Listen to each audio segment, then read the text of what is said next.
And welcome back, folks, to another episode of the Pelican Softball Report. My name is Doug Gann with 446 Sports and delighted to preview our softball teams here in 2026. I mean, we've got a good one in this episode. It is from the Kaplan Lady Pirates head coach, Brittany LeBeouf. And, Coach, welcome. Thank you for having me. Look, I just so folks know who it is. That's the Lady Pirates, and one thing that I've found with y'all is that the graphics are on point. The promotion of the team, you guys, you really go all in on it. Yes, sir. I have a strong community support and teachers at our school that help us. My support person, Miss Eva Lange, does a lot. Miss Brooke Abbott, anything I need, social media, concessions from that standpoint. We have a strong community that supports us. Look, that's something I don't know that has been covered in any of the interviews that we've done, but how important is it that you don't have to worry about any of that? Oh man, it's huge. I always say a good head coach is only as good as their assistants and the people behind them. And they get all the credit. The people behind the scenes, bus drivers, administration, assistant coaches, all of those people make our program successful. Look, there's not been anybody that's thanked a bus driver yet, but let me tell you, you show up for a game, a road game, and don't have one, and you see how important it Oh is. yeah, and I'm not driving. So there you go. Well, Coach, let's talk a little bit about you before we get into the season. You played there for the Pirates a couple of years ago, have been an assistant there, and I think now when you're going into your seventh year as head coach, is that right? Yes, sir. Born and raised here, and just happy to be at my home school and doing what I love every day in the community that I love. Tell us about that tradition when you were a player and why it was so important to make your home there at Kaplan. Um, from a young age, the little kids, I think they dream about playing Kaplan softball. We have a great rec league, and a bunch of our kids play travel ball from a very young age. And our community's just tight knit. If you've ever seen us play in Sulphur, the whole town travels there. And it's just, we support one another. We support every sport at our school. And um, it's different when you're in a community that supports you. And I think that's why we're so successful. Look, your division that you're in, and you bring up such a good point that everybody is there at Fresh when that game's going on, and it's the cliche of the last one out, turn the light off. But you're in a division that is full of that. We've seen the battles down through the playoffs with Sterlingtons and Gina's and Pine Prairie of late on there, and it's just a man. This is what small town softball is all about because you're right. People just bleed what you guys do. And it's so, our division is one, I would say, one of the toughest. We have extremely good pitchers in our division, Yeah. always have. Um, Even since I played, you know, it's been really tough. And just to get there it's an amazing accomplishment. Obviously, we want to win each and every year, but our division is extremely tough. And I think playing a very tough schedule, playing a lot of 5A schools, whether they're public or private, that's my main goal, and to get our team ready for their end. Well, you talk about that schedule, and I look up and down it now that I see Pineville on there, and Sulphur, and Sam Houston, Ponchatoula, and back-to-back games there. You go down to Calvary and Buckeye and North DeSoto. You don't steer away from anybody. No, I mean, I feel like to be the best, you got to beat the best or play the best. And uh, we'll probably take a couple bumps and bruises along the way, but I feel like that's what's going to prepare us for playoff time. But, Um, but you're going to see the pitching from those schools that will enable you to get through those playoff games, and then that back-to-back playing there at Frash. Absolutely. I mean, like I said, Our division has probably the top 4 or 5 pitchers in the state. Gina Kiet Cooper is phenomenal. The Pine Prairie kid is really good. French Settlement, she was one of the best arms we've seen. Like last year, she was extremely good. And I mean, we have a good arm also. Probably one of the best, I would say. But Yeah, you'll bring Lexi Green back, and we'll talk about her in a little bit too. And that, yeah, you look around, it's like, where do these arms come from? and it's crazy that it's all in one division. Right. And, Yeah, and that's what we've seen is that these girls that come out here, and you talk about Kit, you talk about Kennedy Ware down at Pine Prairie, Lexi Green here where you're at, not to mention Sterlington and those teams that are there, and they're young pitchers that are doing this. It's not like you're waiting for a Cali Deal Equipment who's a senior on there. These are young girls that are throwing. It blows me away. correct. I mean, the parodies out there, and it's crazy. What is it that keeps the Kaplan girls going there? Are you playing fall ball? Are they doing some stuff over the summer? Do they go out and play their school their travel ball? What's going on when it's non-actual season? We have some fall practices and stuff like that. Most of them are playing some level of travel ball. Pretty much the whole team does that. Camps, all things like that. The kids are involved in multiple sports here, so we share our athletes, but a lot of them are playing travel ball and just doing what needs to be done to be better. In the summer, we work out at 6 a.m. 3-4 days a week.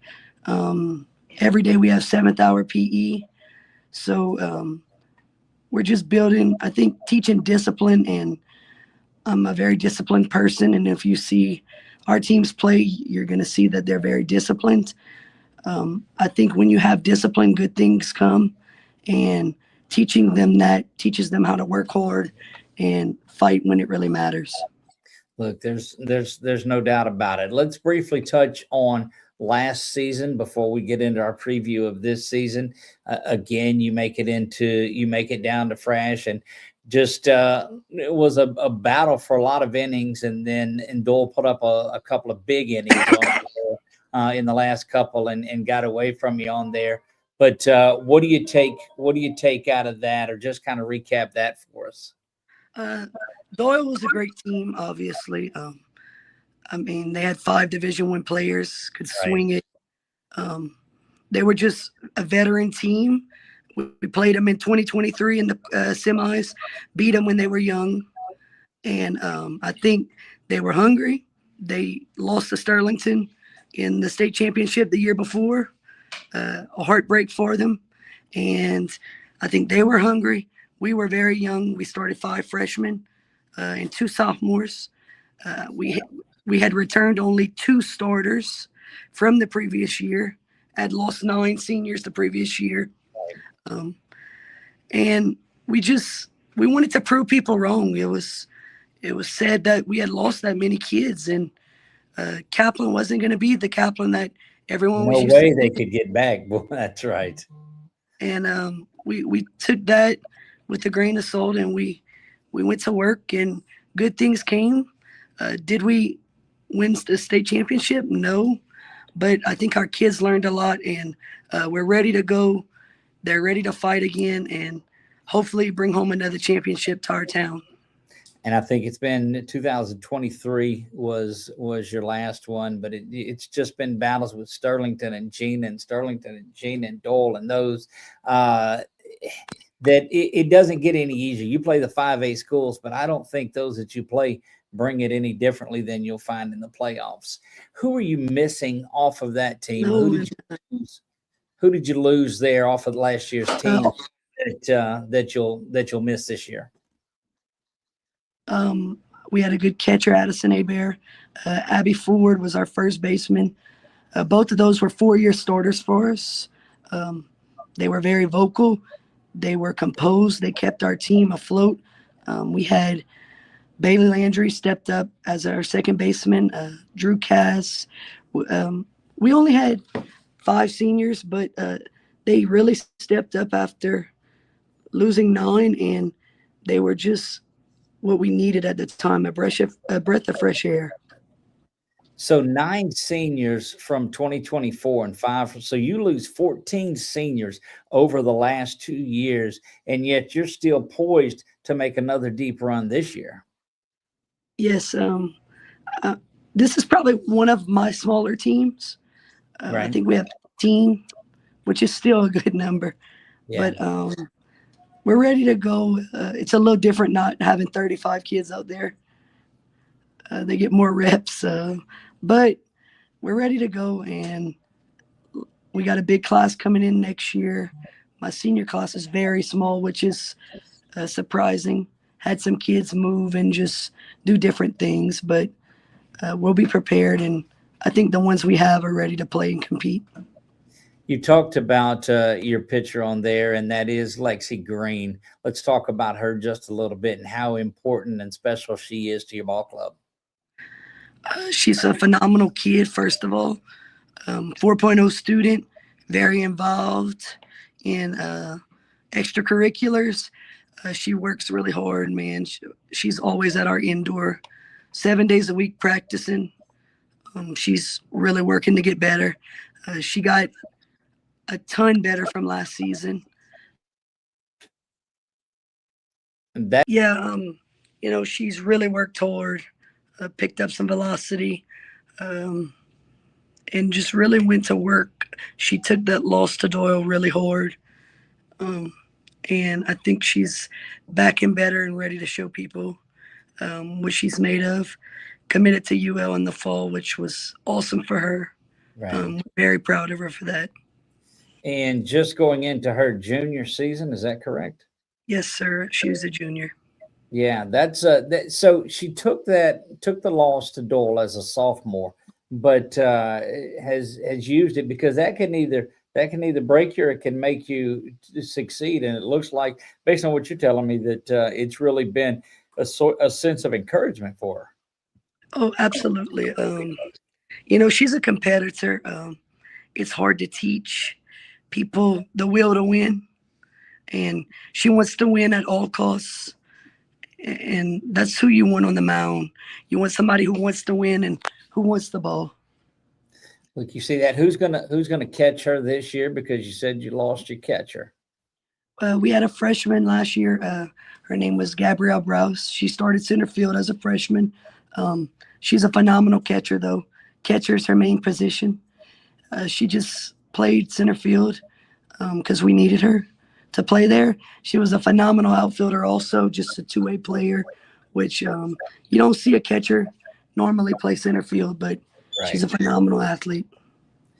All right, let's take a look at some of the others from around this year's team that are going to make a difference. Who are we going to look for this season? Obviously, the 5 freshmen that we started last year, most of them infielders. Liberty Green, which is Lexi's sister. Middle, yeah, she's a middle infielder.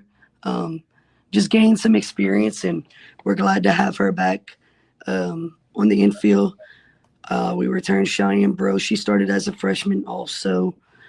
Emma Sherman, great hitter for us. She was our DP last year. Stepped up as a freshman in our lineup, hitting the 4-hole. Let's see who else. We have some sophomores that are a year older, outfielders that are just a year older, and man, that makes a difference. None of those, I think the only people that had played in Sulphur off of last year's team were our catcher and our first baseman.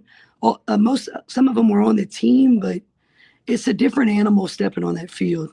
Right. And the pressure, I tell them all the time, pressure busts pipes, and our pipes got busted. Well,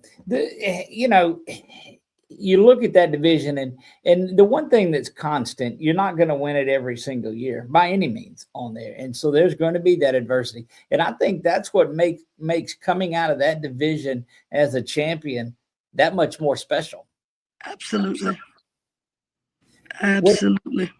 What are some things early season? Because a lot of teams are either waiting for basketball kids to get back, and there's tournaments going on. What is it early season that gets you guys going? I think just putting in the work, and we're waiting on a couple kids from basketball. We have a bunch of kids that run track. So that's pretty much track and softball coincide with each other. But just staying in shape and being ready to go. I think a lot of situational stuff to get us ready for those pressure moments. That's about it. But our practice stays pretty consistent year round. We hit 95% of our time. We're a very offensive team, and I think just being able to do what we've done in the past and continuing to grow. All right. So somebody that's outside the area, which I am on there, that's not familiar with the tradition of Kaplan. What's one of those traditions on game day, or what is it that makes a game day there at Kaplan that much more special? I think if you just come out here, especially for a big game, our baseball boys are in the back, tailgates. We have people barbecuing in their trucks. It's just packed. It's loud.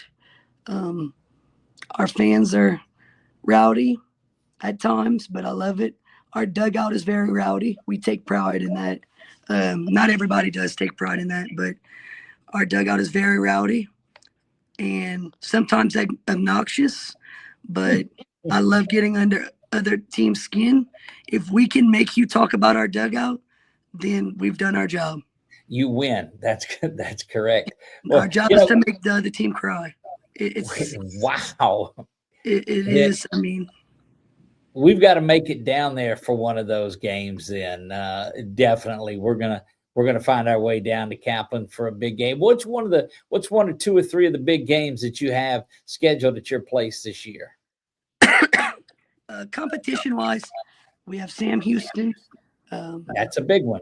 Beth's an awesome coach. We're good friends, and certainly she does a great job. Aubrey's a star for her. There's no doubt about that. That kid can play. She's great. We play Live Oak over here also. Okay. That's just a different one. If you want to see rowdy, last year when we went to Ponchatoula, dugouts got pretty rowdy. They're coming to us this year, but it was fun, rowdy. It wasn't obnoxious or anything, but look, a Jeremy Harper coached team, I've got to believe, is going to be fired up and spirited too. He's one of our previews, the Ponchatoula Lady Wave. So they're coming to Kaplan? Yes, I think March 5th. That may be one of those that we come up and see. That might be definitely worth coming and seeing. It was fun. It was very fun. It was rowdy. It was loud. All in good spirits, though. Well, that's the key. I mean, that's what separates softball from a lot of other sports. They get out there and there's that jawing and there's all of that going on, but inside the white lines, it's on. Absolutely. Absolutely. I have a lot of coaching friends around the state, and I love playing them, but I love playing their teams because they're well coached. Like Ponchatoula, he's a great coach, good advocate for high school softball. Yep. They're involved in the NFHS. Same thing with Calvary, just good people, and we look forward to playing them. Is Calvary coming to Kaplan, or y'all going up there? We're going to Calvary. Boy, that's another one of those great atmospheres. It's so cozy down there. We were able to do a game from there last year, and Coach Tiff is going to be on our previews as well. But it's that kind of stuff, Coach, that I think bodes well. You're talking about some powerhouses that you're going to play on there. How hard is it when you pick that phone up and say, "Hey, Coach Tiff, let's play"? And making my schedule, I'm like, oh, this is a great idea. Now I'm looking at it, I'm like, oh man, what was I thinking?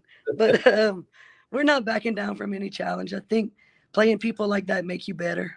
It absolutely does, Coach, and we love the passion that you have for softball, for Kaplan, for the Lady Pirates, and once a Lady Pirate, always a Lady Pirate. It looks like to me. Yes, sir. Well, Coach, thank you for visiting with us. We respect your time and hope to visit with you some more during the season. Certainly want to make our way down, and it may be that Kaplan Ponchatoula game. That'll certainly be a good one. We look forward to seeing you. Thank you for having me. Yes, ma'am. Guys, that's going to wrap this one up. We have visited with head coach Brittany LeBeouf of the Kaplan Lady Pirates. Big expectations in a big, big division this season. So we look forward to following them all year long. Don't forget, tune in weeknights at 7:30 p.m. when we have our Pelican softball report. It's the 2026 previews right here on 446 Sports. We'll see you next time.